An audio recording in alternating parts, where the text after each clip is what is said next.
Ibihe byiza kuri mwese mukomeje gukurikira ibiganiro bica kuri uru rubuga.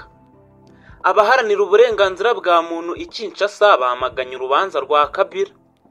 Umuryango CCDH w'abaharanira uburenganzira bw'ikiremwamuntu muri Repubulika na Demokarasi ya Kongo wamaganye urubanza rwa Joseph Kabila ugaragaza ko rwifashishijwe nk'uburyo bwo kwihorera.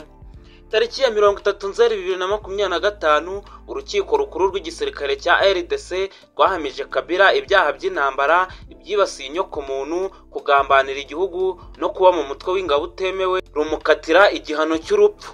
Uru rukiko kandi rwanategetse ko Kabila yishyura indishyi za miliyari 33 z'amadolari zibyangijwe n'ihuriro AFC M23 kuko ngo niwe muyobozi waryo.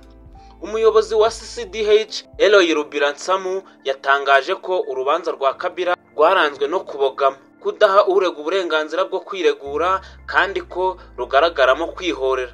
Yagize ati ubutabera ntibukwiye kuba igikoresho cya politiki cyangwa igikoresho cyo kwihorera. Umunyamabanga uhoraho wungirije w'ishyaka PPRD rya Kabila Fredina Kambere yatangaje ko uru rubanza rwari rugamije gucecekesha abatavuga rumwe n'ubutegetsi bwa Perezida Tshisekedi kandi ko rusebya igihugu. Yongeye hati uru rubanza nta kindi rugamije kitari ugucecekesha umugabo waharaniye ubwiyunge, amahoro na demokarasi mu gihugu, rushingiye ku mpamvu za politike, ku guhamya ibyaha by'amaherere kandi rugamije gucecekesha ijwi ritavuga rumwe n'ubutegetsi.